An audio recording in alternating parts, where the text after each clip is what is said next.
William Gargan stars as Barrie Craig, confidential investigator.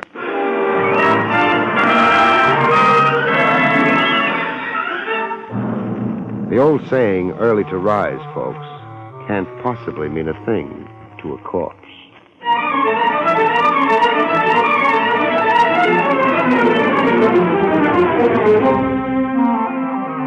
Your Pontiac dealer presents William Gargan in another transcribed drama of mystery and adventure with America's #1 detective, Barrie Craig, confidential investigator.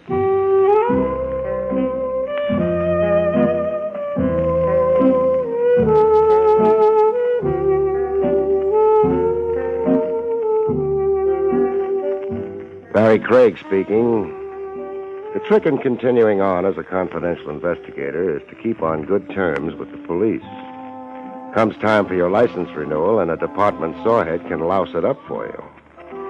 Play footsie with a corpse, conceal evidence, rack up as many black marks as you must, but be sure you've got a friend somewhere in the higher echelons.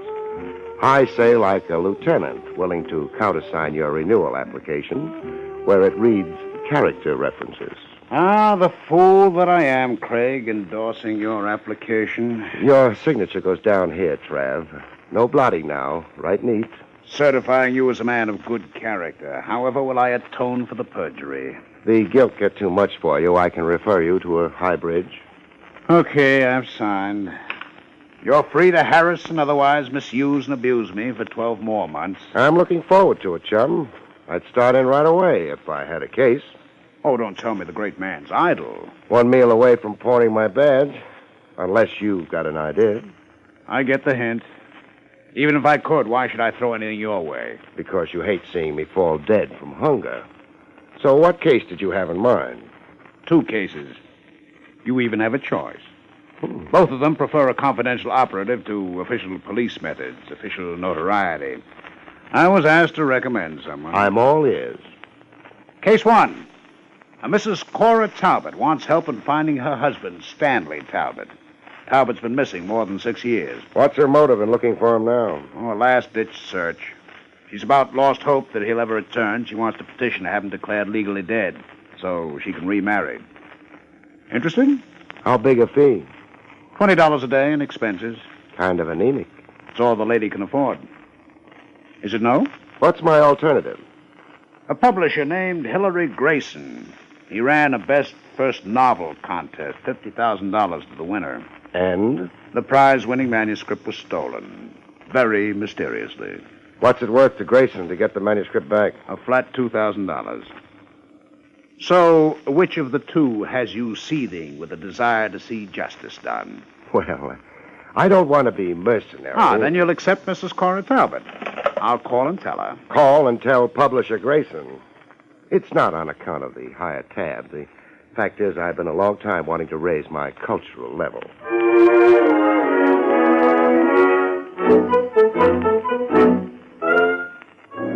The publisher Grayson had more body than any one guy needed. 3 sets of jowls and thick eyeglasses. Looking into his eyes was like watching fish in an aquarium bowl. Get that manuscript back, Mr. Craig. Spare no effort or expense. If the manuscript isn't recovered, I'll be the jackass of the publishing world. Hold on a minute, Grayson. You're forgetting I don't know what it's all about. I just got here. Yes. I suppose I should give you the facts. It would be helpful. The prize-winning book manuscript, The Cry of the Hyena, by Eric Trent, was stolen right out of my office. That's bad? Catastrophic. It was the only copy in existence. The author has no carbon duplicate. How come? Writers usually make copies. Usual writers usually do. But this is no usual writer. This is Eric Trent. Here's his photograph. I get what you mean by this one not being usual. Does he always wear chin whiskers? Yes. Trent's a brilliant eccentric. A man who's roamed every corner of the world. A wanderer who wrote one page here, another page there. 6 years in the writing and more than 1,000 pages. And no carbon. First prize was $50,000? Yes. Were there other awards? One other. $5,000, a second prize. Won by? Oscar Sachs for his novel, 4 Devils and a Midget.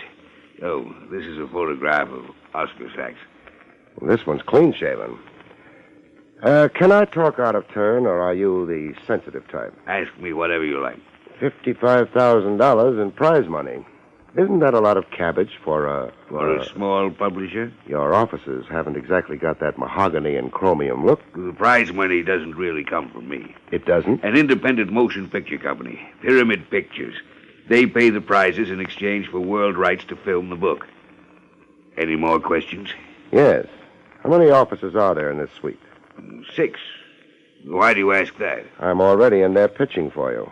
That intercommunications box on your desk.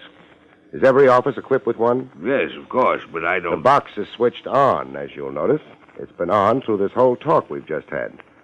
Who in the Grayson Publishing House would be interested in long-range eavesdropping? I don't know. Suppose I find out.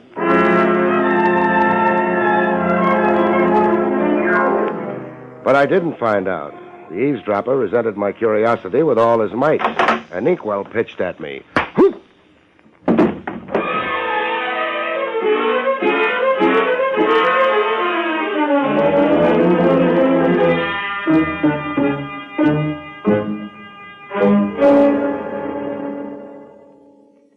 Ladies and gentlemen, have you driven a great new 1952 Pontiac?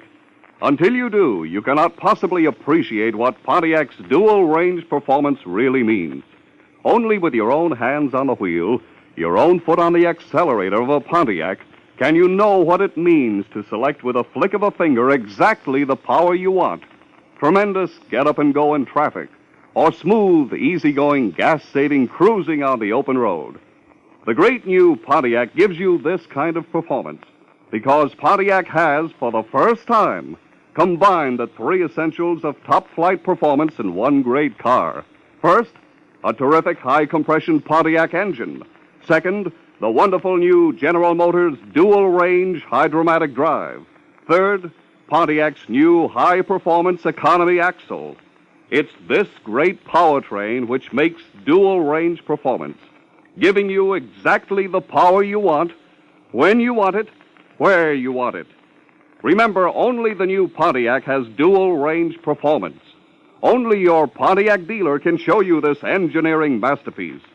Before you consider any new car, be sure you visit your nearest Pontiac dealer. See the new Pontiac. Drive it yourself. You won't be very many miles down the road before you heartily agree that dollar for dollar, you can't beat a Pontiac. And now back to Barrie Craig.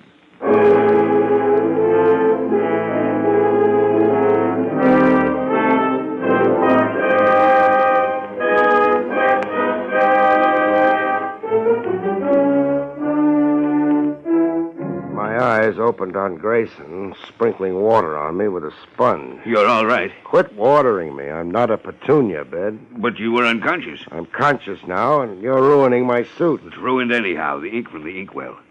Don't tell me. Red ink yet.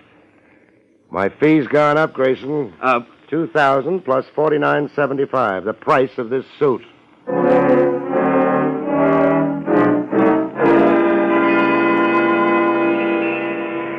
A while later, on the street outside the Grayson offices, a motorist tooted me over. A long-hair driving a sky blue-pink jalopy. I let him pick me up. You paging me, friend? Yes, I'd like to talk to you. What about? If you'll get in, we can go somewhere. I'll buy you a drink. Oh, buttermilk. There's a buttermilk bar over on 8th Avenue.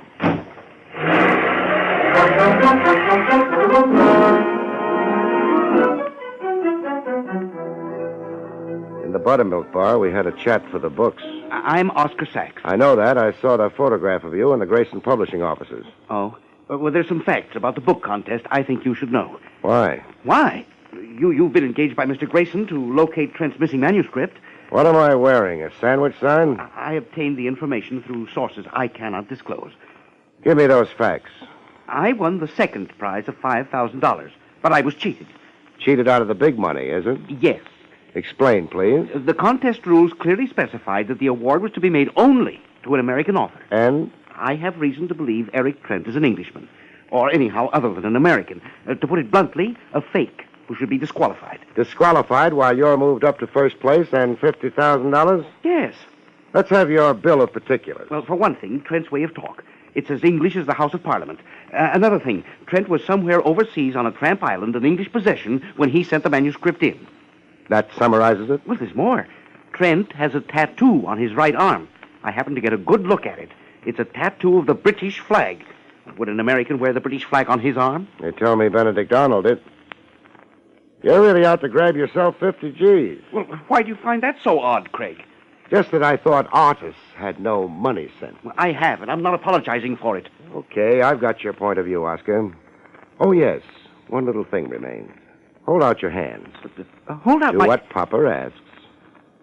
Red ink smudges on your right thumb. You've been playing with inkwells, Sonny. Oh, Craig, I didn't mean... Don't apologize. Fun's fun. And I like to play myself. My interest runs to sugar bowls. Oh, Craig, no! No! Oh.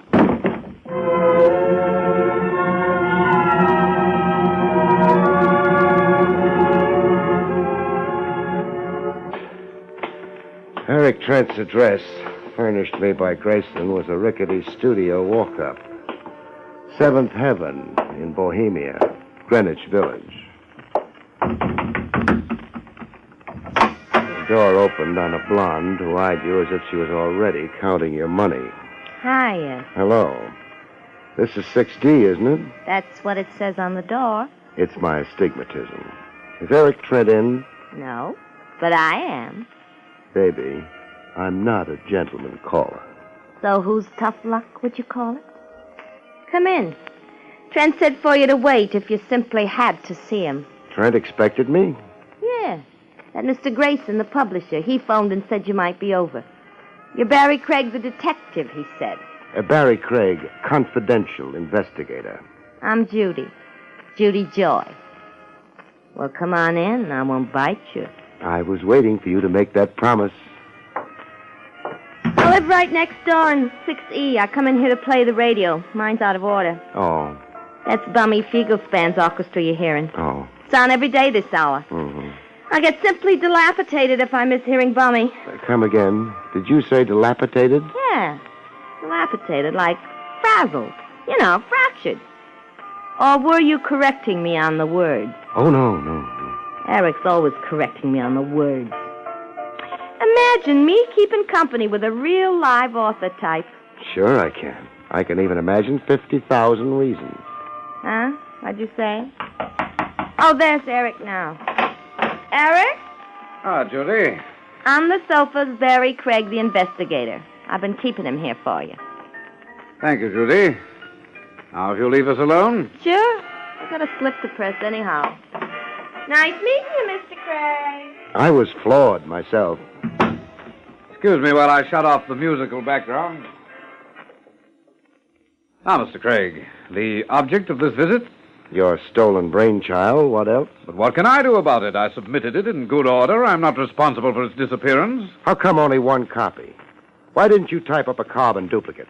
I have no patience with purely clerical details. I'm an artist. But the full risk of losing the one copy. I'm a man who takes risks, Craig.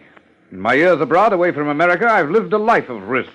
Skip the personal build-up. Wherever I went, I traveled lightly. A suit on my back, pipe tobacco, and a pencil. It was enough of a nuisance carting one copy of 1,000 pages around. And how was I to know my confounded book would ever get to a publisher, much less win a prize? Okay for that. What's your guess on the missing manuscript? Grayson. What motive? A stunt. Grayson intends exploiting this whole affair for all the publicity he can wring out of it. It's an angle. The 50,000, would you say you won it legitimately? Legitimately? I mean, what if you were to be disqualified as the first prize winner, say on a technicality? What technicality? Not actually being of American origin, as the contest rules specify. But I am an American. With a British accent? I spent years in the islands, in Jamaica and British Somaliland. I'm told you have a tattoo of the British flag on your right arm. So?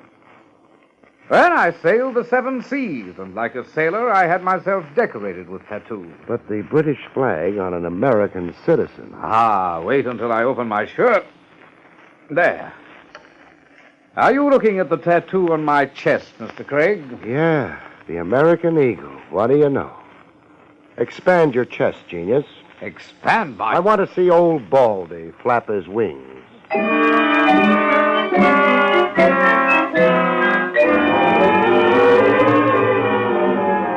The first break in the case developed over the phone. I was in my office, soaking my feet. Barrie Craig speaking. Craig, this is Grayson. What gives? It's about the stolen manuscript. Listen carefully. Shoot. A hoodlum named Mike Kelsey got in touch with me. He admitted to stealing the manuscript. Why did he? A mistake, he says. He was under the impression that it was valuable. A rare manuscript. Believe that. He wants to return it now and no questions asked. How much loot is he after? $1,000. It's paying ransom, compounding a felony. I must have the manuscript back, Craig. I told him to negotiate the transfer through you. You're representing me in the matter. Where's the 1,000? I'm sending the money over to you in cash by messenger. You're to meet this Mike Kelsey in a tavern. The Flying Horse. Craig, be discreet. Sure, I'll be discreet.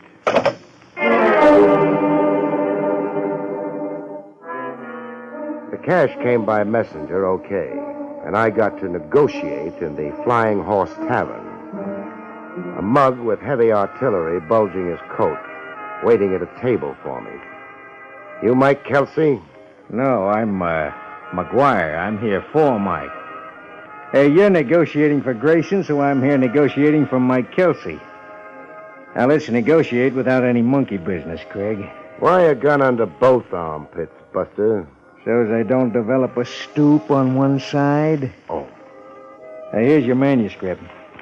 Right in the wrapping Mike Kelsey found it in. Now, count me out a fast grand. Here, $1,000. Count it yourself. Yeah, it seems okay. Don't be stupid enough to stop me from leaving.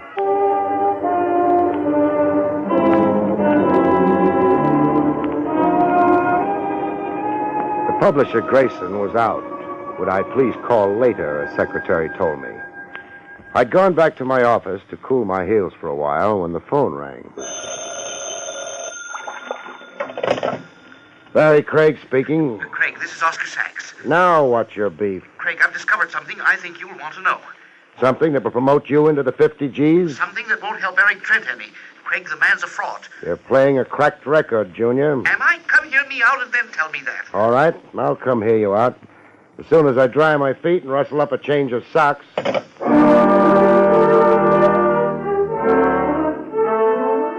I didn't get to hear Sachs out. To achieve that, I'd first have to perfect a way of communicating with the dead.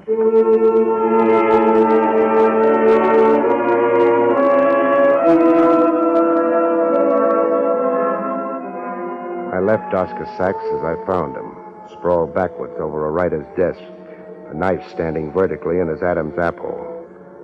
I left him as is, so Lieutenant Trav Rogers wouldn't howl to heaven and the DA that I'd once more tampered with a corpse.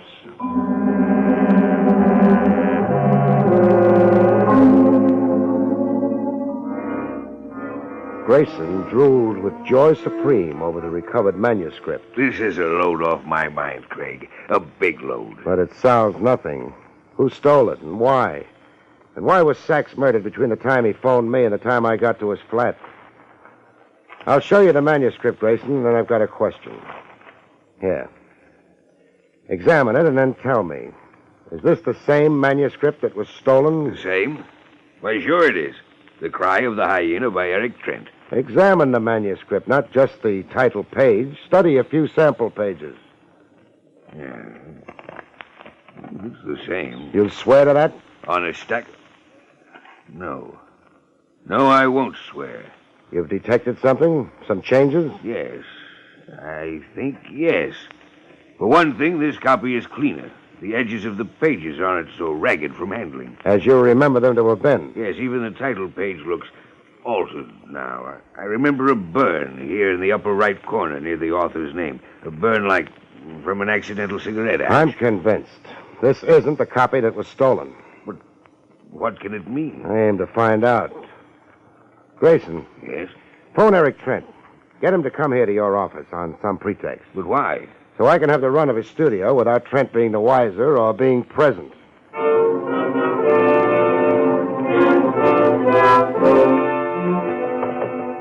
Eric Trent had all the accumulated junk of a guy with a passion for changing climates.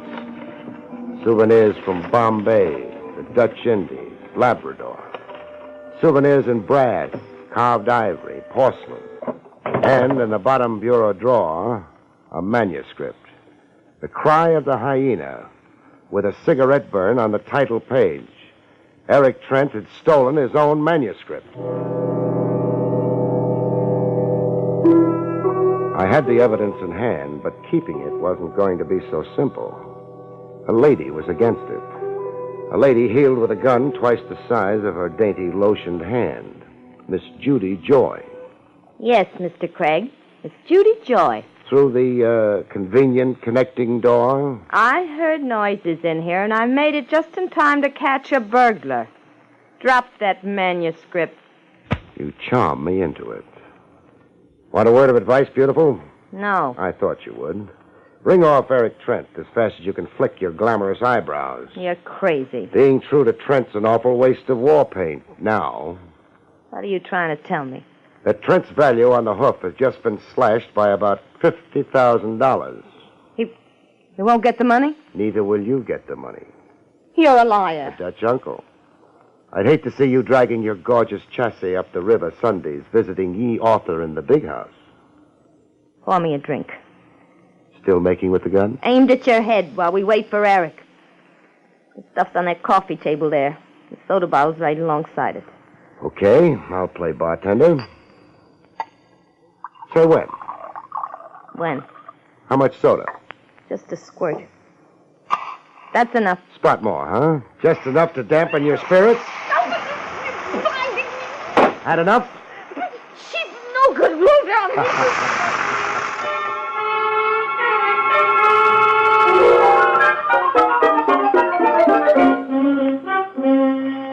We held an all-night session. Me, Lieutenant Trav Rogers, and Grayson, comparing the two manuscripts page for page.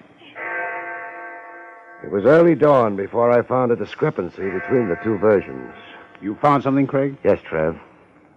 A Cora Lane's disappeared from the substituted version. Who's Cora Lane? Tell him, Grayson. Cora Lane is a character who appears early in the novel. A woman the hero meets and falls in love with. She's in version 1. She's out of version 2. Now, why would the author go to all the trouble he did, submitting a manuscript and then stealing it back just to write a character out of the book? Because the name Cora Lane means something. Something he didn't want found out. Means what? Cora Lane was a character, say, drawn from real life. She's a real name, a real person somewhere. Excuse me, Mr. Craig. They're saying that Trent only realized it when it was almost too late to make the change. One thing's pretty clear to me, Grayson. Eric Trent didn't write the book. Somebody else did. Who would you say did write the book, Craig? The hero of the story is my guess. Stanley Fields. Only that name is probably an invention, or Eric Trent would have changed it. It figures. The book is an autobiographic work. A man's true personal history disguised as fiction. The personal history of someone Trent stole the manuscript from. Someone now dead, or Trent would never have dared to try for the big prize. Trav? Yes. Arrest Eric Trent. Book him for the murder of Oscar Sachs. You're sure? Sachs tumbled to some of the truth, and Trent shut him up. Trent was also behind the Mike Kelsey red herring. That was a trick to throw dust in our eyes. Arrest Trent, Lieutenant. And when that little chore's over, check police files and directories for a Cora Lane. Go to it, Trav. On this one, I'm making you a gift to the headlines.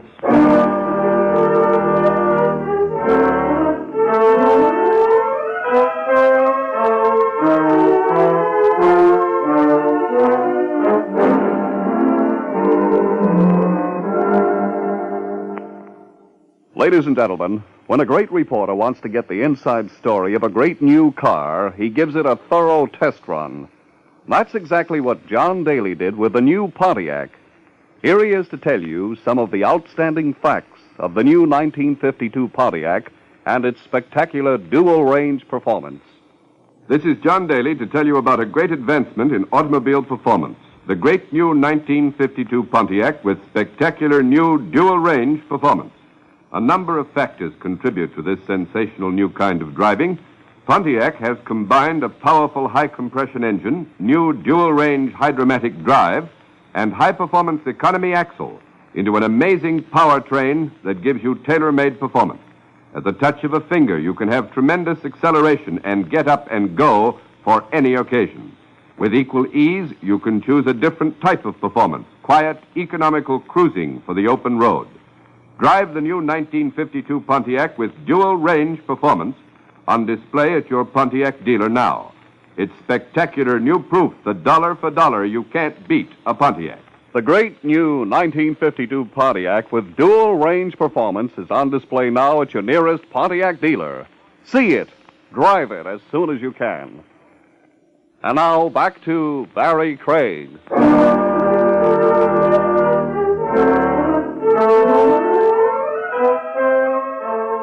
It took 2 days for Trav to get back to me. When he did, he had a lady with him. A gray lady with haunted eyes.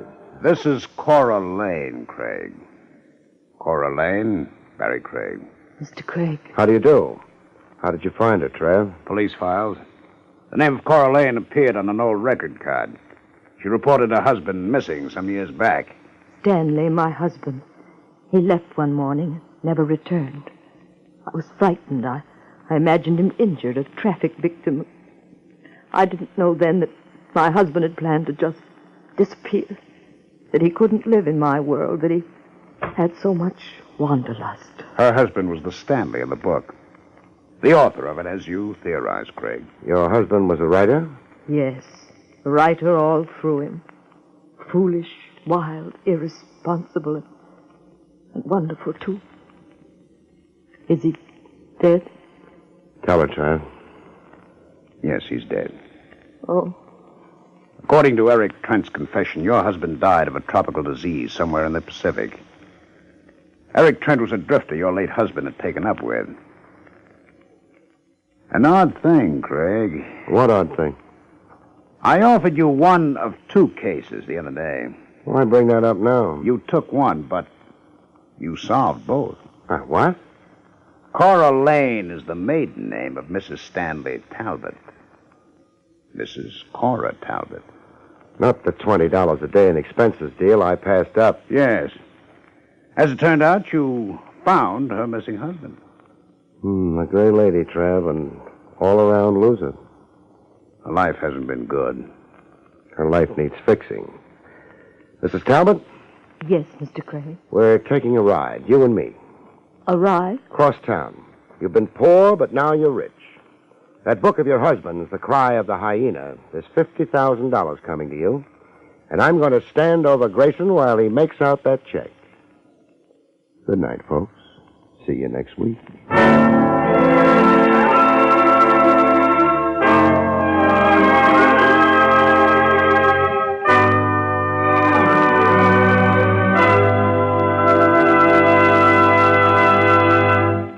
You have been listening to William Gargan in another exciting transcribed mystery drama from the Adventures of Barrie Craig, confidential investigator.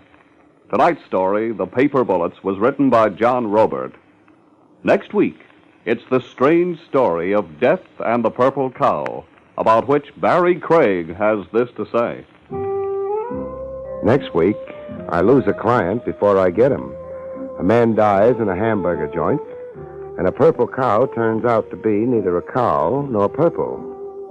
See you next week, folks.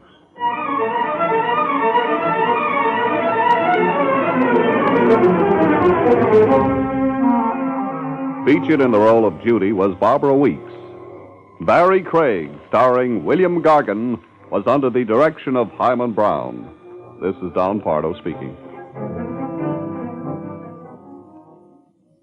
Now enjoy Meredith Wilson's Music Room on NBC. So, which of the two has you seething with a desire to see justice done? Well, I don't want to be mercenary. Then you'll accept Mrs. Cora Talbot. I'll call and tell her. Call and tell publisher Grayson. It's not on account of the higher tab. The Fact is, I've been a long time wanting to raise my cultural level.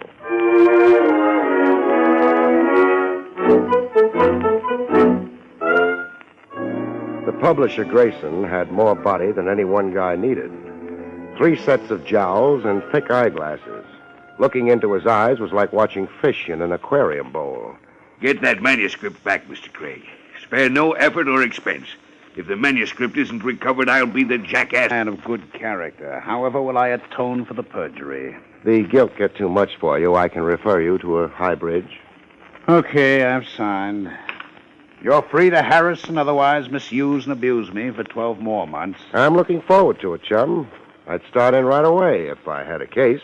Oh, don't tell me the great man's idle. 1 meal away from pawning my badge, unless you've got an idea. I get the hint. Even if I could, why should I throw anything your way? Because you hate seeing me fall dead from hunger. So what case did you have in mind? 2 cases. You even have a choice. Both of them prefer a confidential operative to official police methods, official notoriety. I was asked to recommend someone. I'm all ears. Case 1. A Mrs. Cora Talbot wants help in finding her husband, Stanley Talbot. Talbot's been missing more than 6 years. What's her motive in looking for him now? Oh, a last-ditch search. She's about lost hope that he'll ever return. She wants to petition to have him declared legally dead so she can remarry. Interesting? How big a fee? $20 a day and expenses. Kind of anemic. It's all the lady can afford. Is it no? What's my alternative? A publisher named Hilary Grayson. He ran a best first novel contest, $50,000 to the winner. And? The prize-winning manuscript was stolen, very mysteriously. What's it worth to Grayson to get the manuscript back? A flat $2,000. William Gargan stars as Barrie Craig, confidential investigator.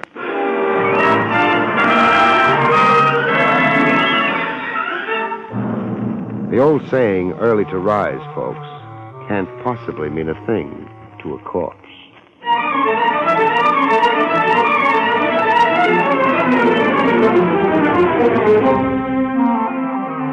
Your Pontiac dealer presents William Gargan in another transcribed drama of mystery and adventure with America's #1 detective, Barrie Craig, confidential investigator.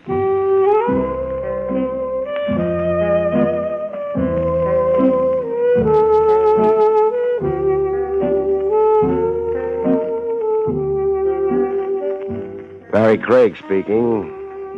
The trick in continuing on as a confidential investigator is to keep on good terms with the police. Comes time for your license renewal, and a department sawhead can louse it up for you.